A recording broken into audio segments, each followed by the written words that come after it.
Yay! Hey, friends, thrilled that you're here. This has been one of those like long time coming interviews, which Gina fortunately like found my invite, which I forgot I'd even sent. So it's really good that we somehow made this happen. You and I've been interacting and talking for years, but this hadn't happened yet. So I'm really glad that we finally are here. And without further delay, let me formally introduce this week's guest.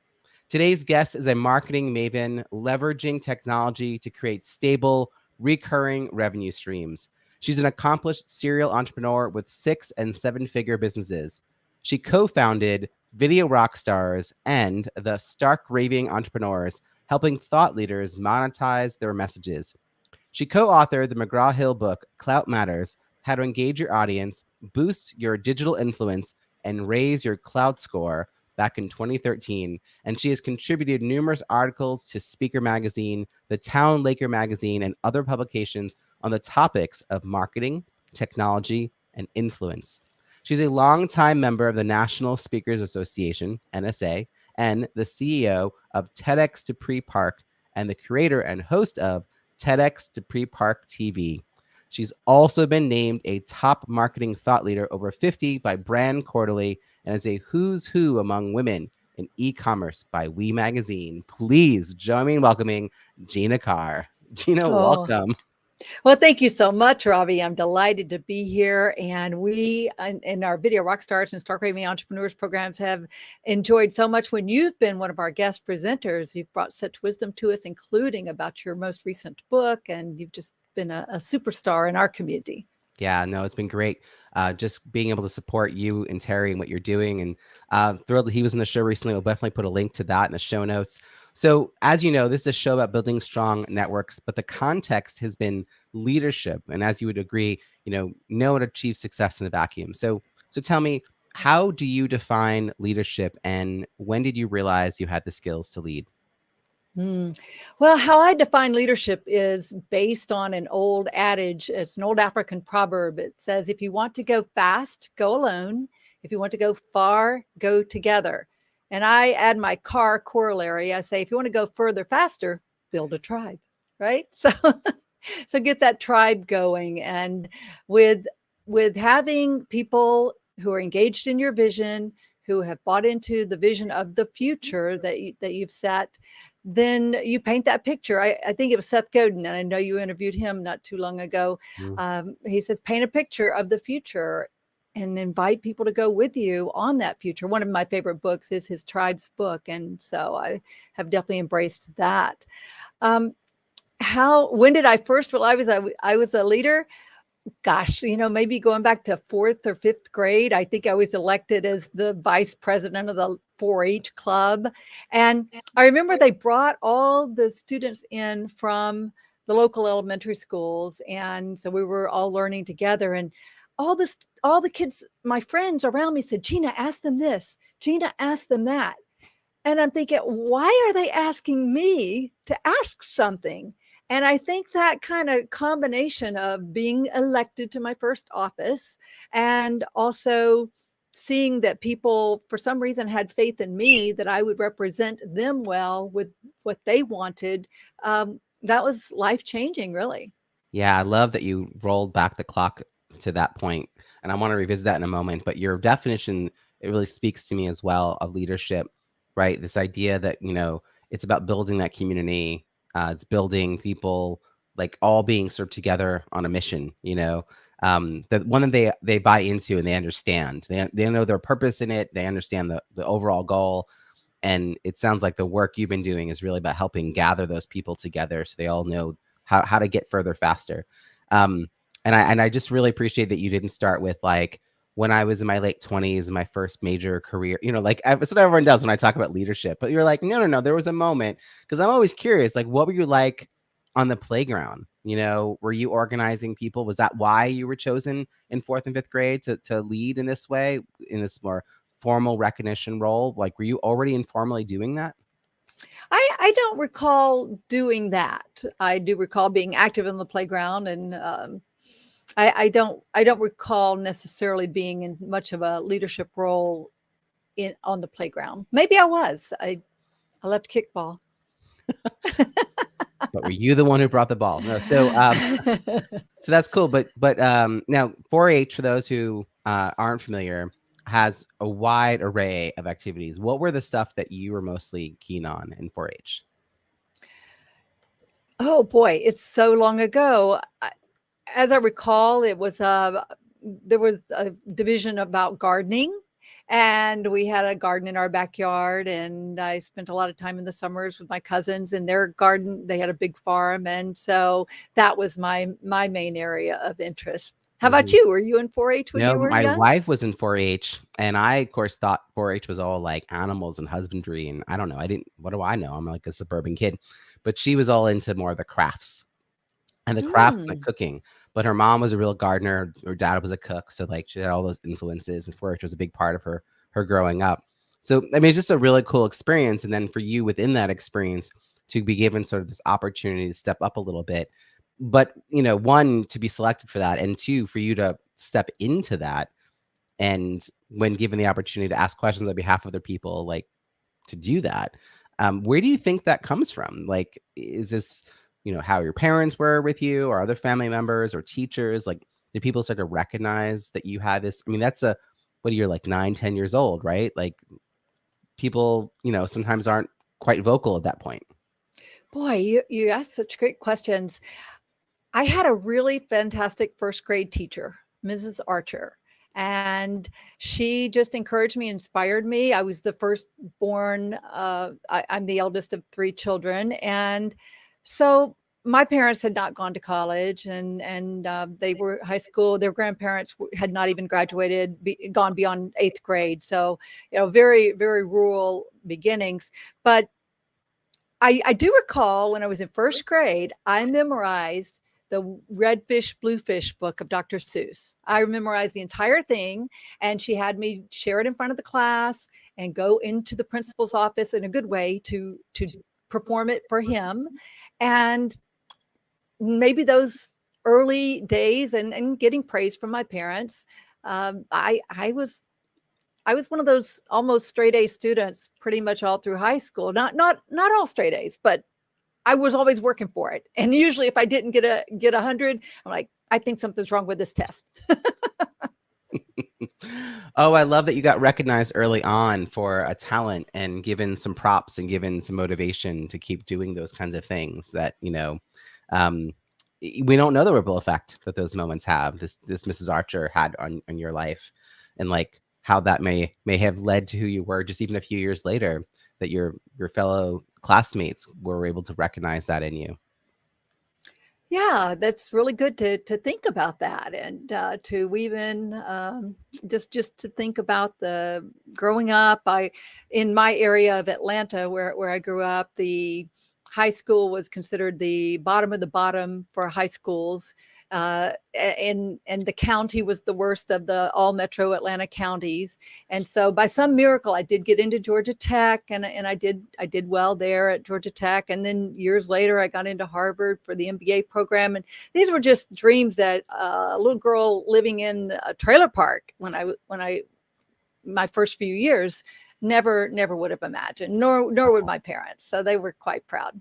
Yeah, no, it's hard to have a vision or a dream beyond your own reality, because you can't see around the corner. You don't know what else is even out there. At, I don't know, like 12, 13 years old, did you have a sense of what you would be growing up? Was there a path that was starting to like be in front of you? Maybe not one of your choosing, but maybe that one that was most clear? Well, I did start showing a lot of strength in math, which till that time was my very least favorite subject. But in algebra, things just magically started clicking for me. And oh, okay, this makes sense. It's like a puzzle. You can put it together. There is a right answer, and anything else is not right. And you can usually figure out multiple ways to get there.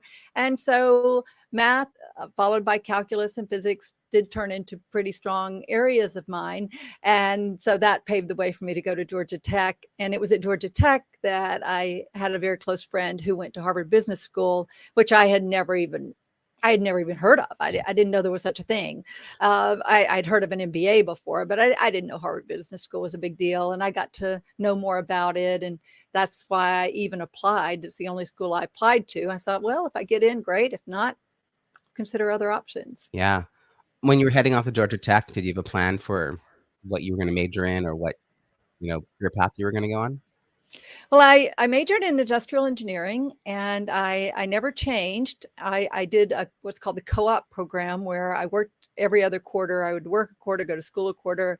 I was very active in the water ski team and water ski club, and leading the Southeast, the colleges in the Southeast for what competitive water skiing. Um, I sort of, my plan was to go to work for Southern Bell or one of the big companies in Atlanta.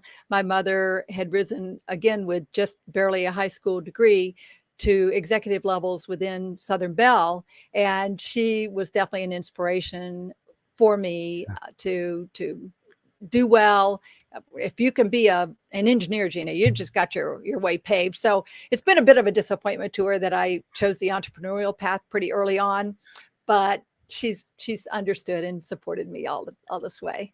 Yeah, that's the kind of career path that you pick it, and there are very specific milestones that you hit, and then it's hard to get off of it because you've now done so much towards that ultimate goal. How did you kind of get swayed off of this path? Like, I mean, you're in an engineering sort of space, you had a plan. Like, what started to kind of draw your attention elsewhere? Well, in my days at Georgia Tech, I was very active in supporting the athletic association in working with the fundraisers and with the people who donated to the athletic programs. And I realized, a lot of these people are in real estate, and most of them own their own business. And there were some partners with the company that I was with, but I got a nice stable job, but I'm getting these little tiny 3% a year raises. And then I talked to someone who was already Georgia Tech and Harvard MBA, and he had started a little bank. And this bank, they wanted to hire people to work as loan officers in the construction division for commission. That was risky, but I believed I could do it and make a whole lot more money, and I did. The first year out, I doubled what I was making with the consulting firm, and from there, it was okay. Real estate, entrepreneurship. This is the way to go. So it was just seeing these role models Yeah. and having them believe in me. It was networking, which I know is something you're really big on. Yeah, no, it's being exposed to a lot of new ideas. And you mentioned co-ops. So I'm spent 20 years in the Boston area. Northeastern University has a very strong co-op culture. So I'm very familiar with that idea. Did having the opportunity to work throughout your undergrad help you make these decisions? Yes, that was wonderful. I had great opportunities with General Electric, Georgia Power, Southern Company, the federal government. These were really great opportunities that opened my mind a lot. And interestingly, they kept me on the path of staying in industrial engineering. So it was kind of a surprise that just really 3 years out, I said, no, I don't think I'm going to do that anymore. Right. But yeah, those opportunities were fantastic. Yeah, I mean, it gives you a sense of what you're really getting yourself into. But you didn't really have opportunities to try anything outside of that field until you started to meet these people through fundraising, which is interesting because that was you putting yourself out there to help, and that opened up some new pathways for you. Did you have entrepreneurs in your life though? I mean, it's hard to conceptualize this. I mean, these people are probably 2 times more your age, the people you're first meeting. So it might still feel like a very far off thing. When did it start to be something that you thought was even more for you? Not just that you would be, consulting within a company, but it would be your company. Like, when did that start to take shape, and what kind of network did you build around yourself to make that more of a reality? Well, that was really, it would probably go back to my very close friend that I dated for many years, who did go on to Harvard Business School. And through him and seeing what he and what his family had done, that I really was exposed more to entrepreneurship and the possibility that I could do it. I think one of the experiences that I had consistently with those big companies was, to me, it was not exciting. And that's one of the reasons also that I chose more of an entrepreneurial path. I really wanted to be in charge of my life, in control of my destiny, in control of my income. And so when I did try an entrepreneurial venture even before I went to Harvard, and that was, I started a note-taking service at Georgia Tech. So you got to really roll the clock back. This is before internet, before computers and on every desk. Literally, I was in partnership with a couple of friends of mine. We hired students who were good students to go to the class, take really good notes, take them to the Kinko's, get copies made that people who are our subscribers could buy those notes from us each time. So that was my first real entrepreneurial venture, and it was a good one. And so I've definitely stuck with that. And fast forward today, 30 years. This is my 30th year of being an entrepreneur, and so I'm so excited, and I love that Terry and I started Stark Raving Entrepreneurs, because that title sort of embodies the underlying philosophy that he and I both have. That's awesome. I mean, it's amazing the longevity you've had, and I'm sure what you've done to earn money over the years has changed a lot. We'll talk through that a little bit. But this note-taking service, clearly you saw a need in the market and a way you can fulfill it, which is pretty cool. I mean, my claim to fame, my first business card was when I was in high school. My cousin was living with us for a little bit, and I started selling bagel sandwiches. Before that, I sold candy, and then before that, I sold gum. Like, it all starts, with gum, basically. But by my junior year of high school, I'm taking orders one day, and the next day coming in with sandwiches. So he got cards made up. So which is a really, my parents were supportive. I mean, my mom was always like, "What about?" And then I'd be like, "Dad, what do you think?" And he'd like help me figure out around that rule. So I mean, then I went off and got into nonprofit, which is another way of putting entrepreneurial skills to the test. It's just not the money you're earning yourself. It took me a while to kind of come back in. So it's interesting that you hadn't been brought up sort of with all those influences, but you saw the opportunity in college, and then later on you're like, okay, this is the thing I really want to do. Did you go to the MBA program specifically because you wanted to go into entrepreneurship? Like, was that sort of more defined? Like, you wanted to have stronger business skills to know what business was like? Yes, that was definitely my path. My path at that time was real estate and entrepreneurship. I think I was the president of the entrepreneurship club during my second year, and that's definitely what I wanted to do. Now, interestingly, after I graduated, one of my good friends said, "Gina, what if you had not spent all that money and time at Harvard and you had just started a business 2 years ago?" Like, oh, I don't know.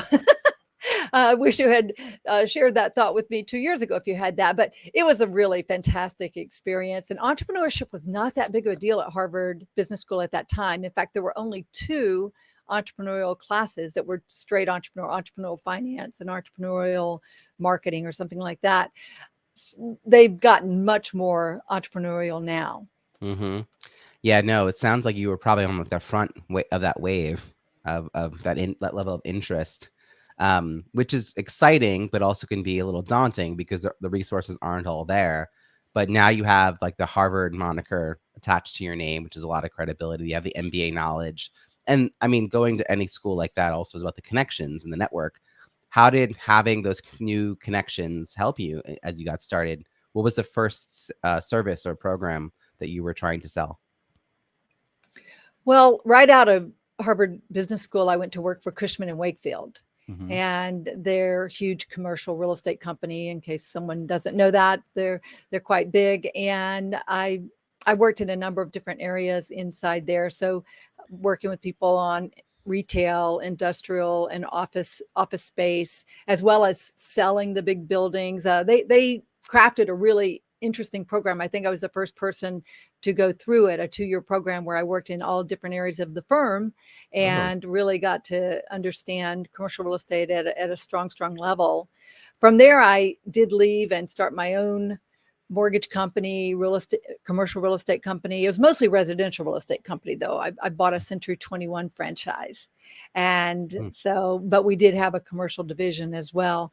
So that entrepreneur in me just kept coming out. I remember one day sitting in a marketing meeting, and I had what I thought was a fantastic idea. I mean, I was so passionate about it. I loved it. And the boss said, no, we're going to go another direction. And that moment, I just said, I'm going to have a real hard time working for other people.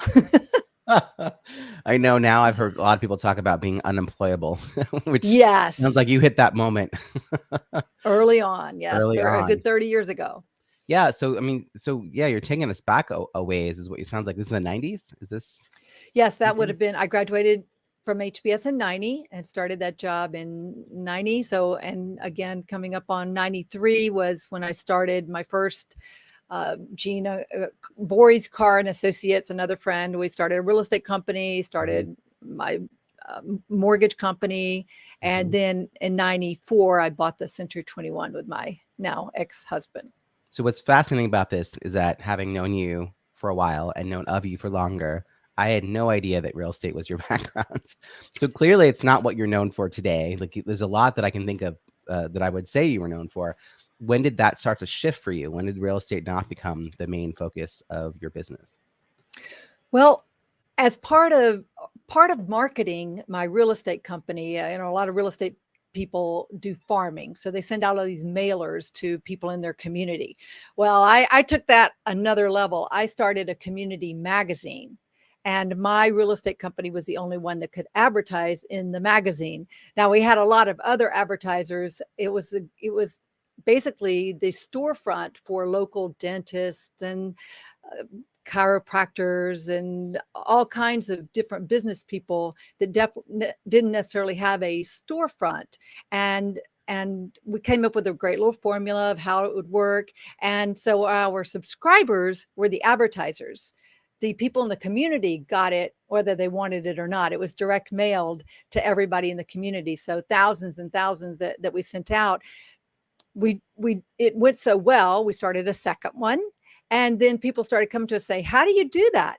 So we franchised that concept. Wow. Now, when we franchised that concept, the franchise sales started taking off. And that's really where my heart was at that time, because I'd done the real estate for a while. And real estate's great, but there's a lot of stress. It's 24/7, deals are going south. And even though I was the owner broker, I had to be available to help my agents, to help my team members. And also in the post 9/11 world, I realized, okay, these going to the closings and getting these big checks, that's nice, but getting these little subscriptions, people were paying us anywhere from $100 a month to $3,000 a month. And most of them were around the $500 to $1,000 a month range. Getting a little bit from a lot of people, that just kept chugging right along. And we really didn't lose any traction at all in the magazine world. But in our real estate and mortgage companies, everything came to a dead halt for 6 months. And that's when I started really understanding the power of recurring revenue. In my introduction, you mentioned the recurring revenue. I mean, those are just two of my favorite words. And so that's where I my real estate company at the end of 2005. So right before the real downturn, I got lucky. I did not see that coming, but I focused my attention on the franchise sales. That's such a creative outlet for marketing real estate.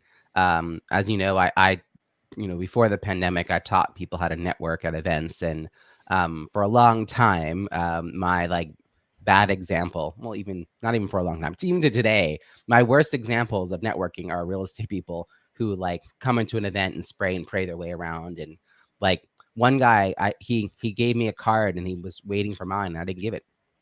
He hovered near all my conversations until he finally cornered me and asked for my card. And I gave it to him. And then he proceeded to send me a really poorly formatted, like, you're now on my list email. And I was like, it was just sort of like, this was so, ugh. And yet I've along the way met some amazing real estate professionals who I ended up interviewing for this show, including the real estate professional the realtor who sold me my current house. I'm working to get him on the show because they're doing really cool things. But this magazine is an idea I've never heard of, because you're providing a service to the greater community. And I did something like this when I lived on Long Island, New York. I had an email list that initially, was for our friends, but it became this huge community list that I was copying and pasting 200 emails at a time into an AOL back in the 90s when you really had no other options. But then, people pay attention because you're providing them a service and they're more likely to refer you. I mean, you're all the smart things that not just real estate professionals, but any entrepreneur should be thinking about. You were leading with that. And I love that you then franchised it. And now you have the subscription service and the recurring revenue. All the things you happened into are the best practices that everybody today is striving for. And you caught on to it, and you put your energy into it further. How did that then become the next service? Like, was it teaching people how to do it because you were so good at it and then people wanted to learn? Like, how did you start to think about the next level of that business? Well, that was in teaching the franchisees. And unfortunately, as that was really getting rolling, my marriage was unraveling. And my now late ex-husband and I were in business together. And so one of us kind of needed to step away, and I stepped away, and he kept it going. I ended up spinning that into starting my own consulting business, marketing consulting, because I really understood small business owners and their needs based on all the work that I had done and the work that I had done for myself to really make myself, going from nothing in that community in real estate to within a pretty short period of time being one of the top three. And so how to really focus on a niche, dominate a niche, serve the people. You mentioned serving, and certainly that's something that I think is incredibly important for leaders and business owners to think about. It's not just the vision that we talked about in the beginning and where I want to go. It's the listening and understanding the people that you serve, that you want to serve, the people that you love and want to make their lives better, and understanding what problems they're having and what solutions you can come up with, which, again, when I started the magazines, it was pre-internet days. And so people didn't know what times the local churches started and where to go for the PTA meetings and when baseball started, all these different cool things that were going on in our community. And we were totally focused on the good news, sharing the good news of what's happening. So what year is this that you go out to do this particular kind of supporting small business? Well, I pivoted to starting my own consulting business back in 2009. Interesting. It's a interesting year because a lot of people, not for your reason, you have a unique reason, but a lot of people got into entrepreneurship around that time. And there was also a real burgeoning moment. I feel like entrepreneurship, people like basically lost their jobs in 2008, 2009. And the quote unquote security of having a 9-to-5 job started to get questioned a little bit. Did you see a sort of surge of activity as you were doing this? Like you already had a lot of years of experience by that point, and you also had all those contacts from the days of doing basically working with all these small businesses, these Main Street businesses. What were the networks like at that time? Were there new opportunities for like where you would go and get support and connect? Well, I had, again, as part of the real estate business and serving the community, it was a new master plan community in Atlanta called TowneLaker. It's on the northwest part of Atlanta. I had started with my ex-husband, TowneLaker Business Association. So I had a lot of strong ties there. And then I love people. I love interacting with people. So I was still very active in my Georgia Tech alumni community and my Harvard Business School community. And so combined with those, and by that time, I was also very active in the National Speakers Association, which is where I met you. Mm-hmm. And so with that combination and starting to understand, oh, internet marketing, this is something I think I could do. This is taking a magazine, which is geographically focused and limited. And can I take those concepts and for myself, as well as my clients, help people understand how to serve their communities and how to really expand using this powerful tool, the World Wide Web. Mm. Yeah, and here we are, right? So much more has changed. What drew you to the National Speakers Association? When did you start seeing yourself as a speaker?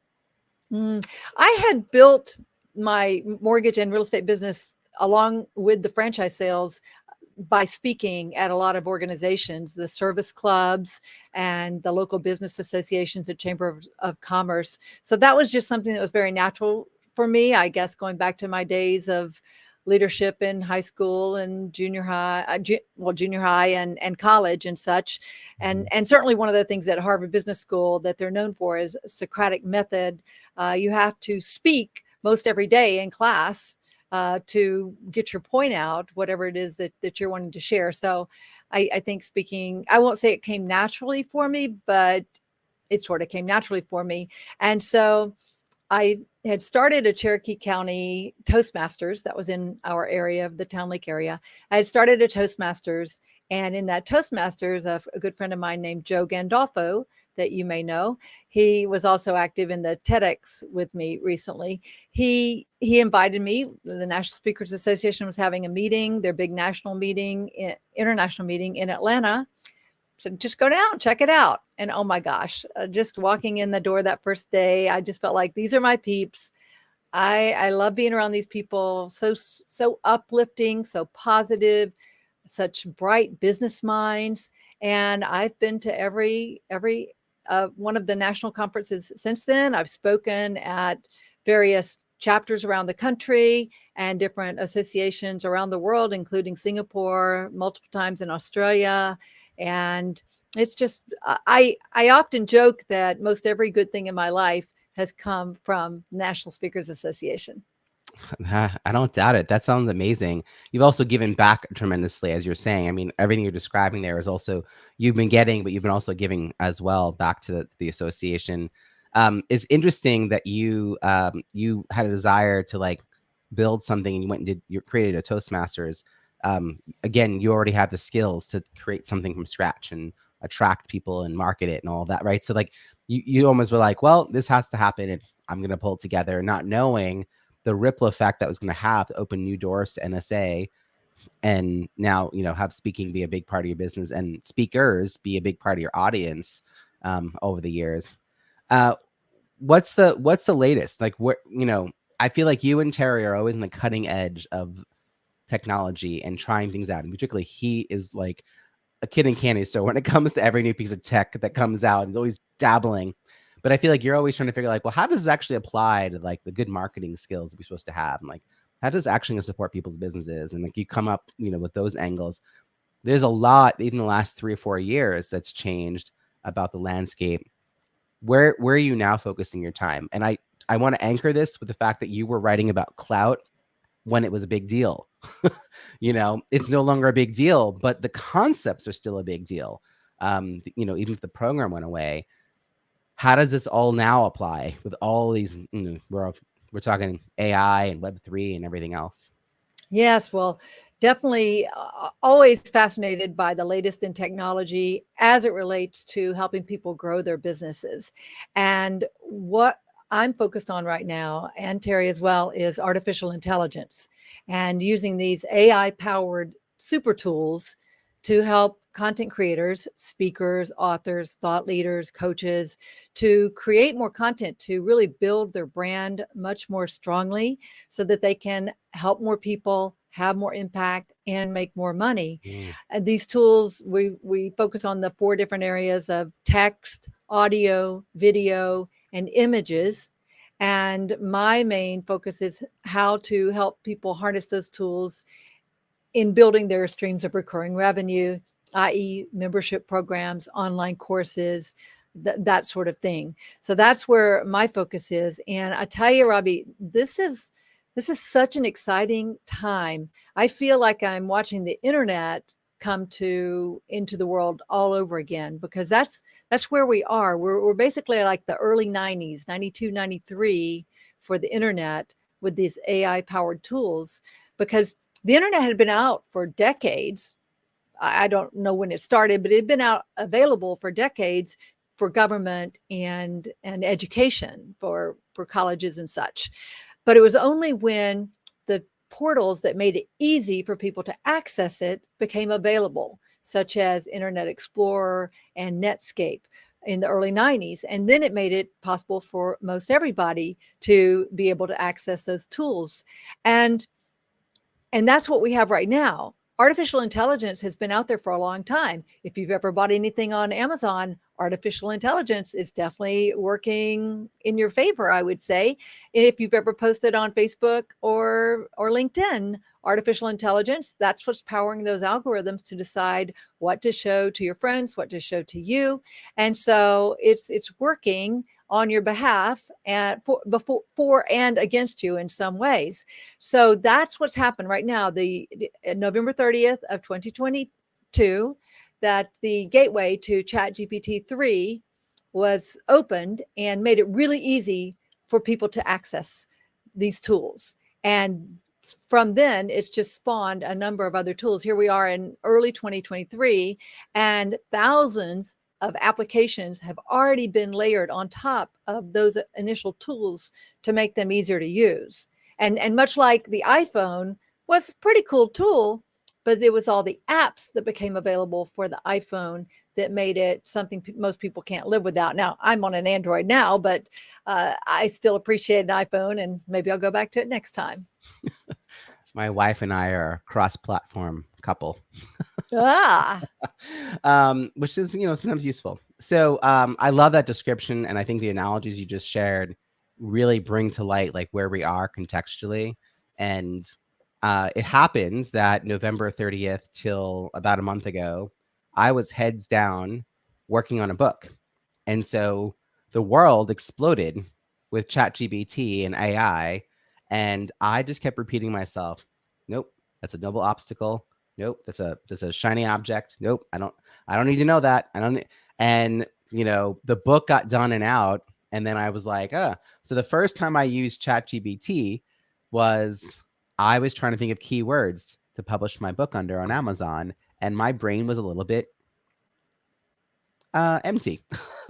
I was tired. I was like done, like I'd been doing this book for a long time. So I guessed a bunch of things, and I had this program I was testing to see how they would rank. And they weren't ranking that great, but I like couldn't think of any more. I was like, I can think of a 6. So I took my description and my title and I put it in ChatGPT and I said, give me just keywords. And it did. And some of those keywords were a lot better than ones that I had come up with as far as this ranking tool. And I thought, that is the most minimal usage, but I was like, oh, let's just scratch the surface. My wife's been diving into it. It's like, it's happening on every level, everywhere. And I really appreciate you and Terry Brock. I realize we haven't said his last name yet. We will put his name and his information in the show notes. Are doing a tremendous service with Stark Raving Entrepreneurs, creating a space for these kinds of conversations and bringing in experts to talk about these topics. I actually just want to ask you a question, though, about networking specifically, because you're incredible. I think the two of you have been great about building community. You have sort of your inner circle of people, and your second and third layers of people, maybe the people that you see once a year at a conference or that you worked with 5 years ago, but you haven't had a reason to recently, but you like each other. This I should preface here that you enjoy each other's company. How do you think about nurturing or sustaining those kinds of weaker connections? Any habits, philosophies, practices? Well, I like to reach out to people and try to get to know them better. In my perfect world, I reach out after I've met someone at a conference and have a one-on-one virtual coffee with them. I'm not so big on getting in person for the most part these days. COVID has certainly made it very acceptable for people to have video calls and such. And so I do like doing that. And then I host weekly events. You mentioned our Stark Raving Entrepreneurs.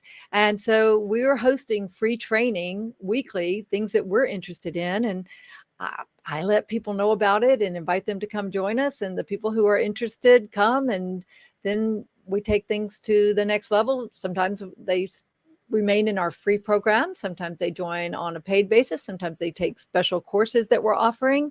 And then whenever we're in different cities, we usually host what we call an executive roundtable. And so again, mostly pre-COVID days, and we've done a few since then, but we would just get together with people that we know and invite them to bring a friend or two. We talk about best practices, what they're doing to build their business. And we've always had a lot of fun with that. And that's been really good for nurturing those relationships. Both are such great examples. I mean, like you, hosting things regularly, it used to be for me always dinners, either in relation to a conference or dinners in whatever city I was living in. And now being able to just, gather people globally, bring people from wherever to a virtual program. I think the fact that you're providing consistent value in this way, it's even if I don't make things for a while, I keep getting the invitation, and it's on my calendar as a reoccurring. And I'm always like, did anything else like land on top of this week? That's kind of when I look. I go, did it have, and I like, what's the topic, and that kind of thing. So I think that sort of ongoing invitation is really helpful to keep you top of mind, and that you are providing a great service. And I love this executive roundtable idea. It sounds like a one-off, like a pop-up mastermind kind of space where you just like bring people together to have this like, intense focus, learning, growing, community building opportunity. And most people don't have these skill sets that you and I have around convening, and are always looking to be invited. And I will tell you the honest truth that I often convene because it's serving me to not have to wait for other people to invite me. Like, I just want to know what's going to happen.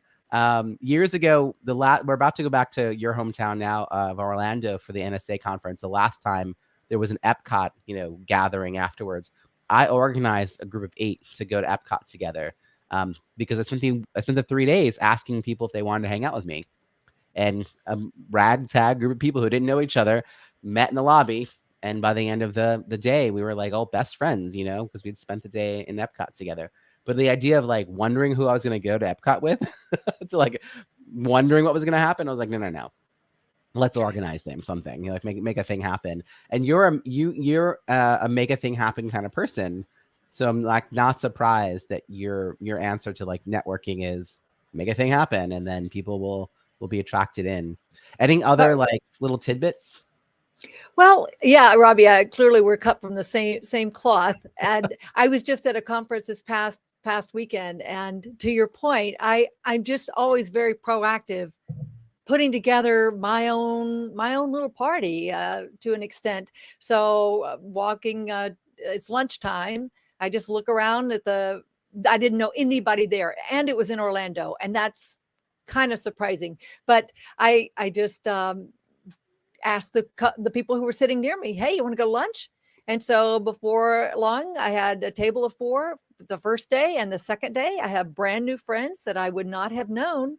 And of course, a lot of people are just kind of nervous or shy, and they aren't comfortable doing that, but they're looking for someone to lead the way. They're looking for someone to say, hey, let's get acquainted here. And so I've found that people are generally grateful for things like that. And it's just very much in my wheelhouse. I'm kind of not happy if I'm not planning something, which is great for having a weekly training sessions that we have. So we have those, we have a lot of virtual events. We have a lot of in-person events as well. And that's just, I don't like details, but I do like organizing things, and it all just flows because that's my wheelhouse. I love it. So let's say it's a year from now, Gina, and I suddenly remember that I interviewed you this time a year ago, and we're talking about all that you've accomplished in that year. What are we going to be toasting a year from now? What are you most looking forward to? Oh boy. Well, let's put it in numbers. I would say that I have directly impacted at least 1,000 people, which I know has a huge ripple effect because of the people that I help. They help a lot of other people. So that I've directly impacted 1,000 people who have taken one of our AI courses, and that that I know that it's helped them in their lives. Just the example that you shared of putting so much time and effort into writing your book, which is fantastic and just a great book. You can write a book in 4 minutes. Now, it's not as good by far, but you can have something that you can work from and massage and add your stories and add your examples. Not as customized as your book, which is quite fantastic and so helpful. But so I would say that I have impacted at least 1,000, and maybe that's kind of thinking small, but I think if I could say that 1,000 people, different people registered for one of our courses on artificial intelligence, I would feel pretty good about that. Wow, that's great. I can't wait to celebrate that with you and also help you through this. So people who are listening, if you've been wondering about this whole AI thing, ChatGPT has been coming across, your inbox and the airwaves in some way or another. I think that what Gina and Terry are doing is a phenomenal space. It's got me thinking, oh, I would rather sort of learn in a community than dabble at this point, because I'm more interested in the application of something than just to know something, just to know it. So I like how you all are thinking about how does this apply to a business context and not just, a nice thing to know about, because that's where it's distracting to like your bottom line. But this might be a new revenue generating thing, or it might help you run your business more smoothly or be more efficient about something. So I love what you're all doing. We're definitely going to put a lot of information in the show notes. So speaking of which, how can people find you and follow your work? Well, one of the best ways right now would be if they're interested in artificial intelligence, we have a little toolkit that we've put together with examples of the best tools that we like right now. And it's going to be updated as those tools change, and examples of how to use them. And you can get there by going to AItoolsforbiz.com. And you can use the number 4 or the word for AItoolsforbiz.com. And then if you want to join us for our weekly training sessions with fantastic trainers and spokespeople like Robbie, of course, nobody's like Robbie, but fantastic people, it's starkravingevent.com. Amazing. I'm going to put all those links in the show notes at ontheschmooze.com. Gina, thank you so much for joining us. This has been just a wonderful conversation. Well, thank you, Robbie. Thank you for helping me walk down memory lane and think about all these things that happened throughout my life and have helped me become the person that I am, good and maybe not so good in some areas, but it's been quite a walk. I'm a young 62. I feel like I'm going on 30, and I'm just already. It was funny to think about the gardening. Your audience doesn't, but I'm plant-based. I'm vegan. I have a balcony garden. I'm very big on gardening these years, but many years I had nothing to do with gardening. So it's interesting to see that I've come back to that. And I never even thought of that. Yeah, look, your roots literally came back. Oh, that's good. I'm double certified in bad dad jokes. Thanks, Gina. Thank you, Robbie.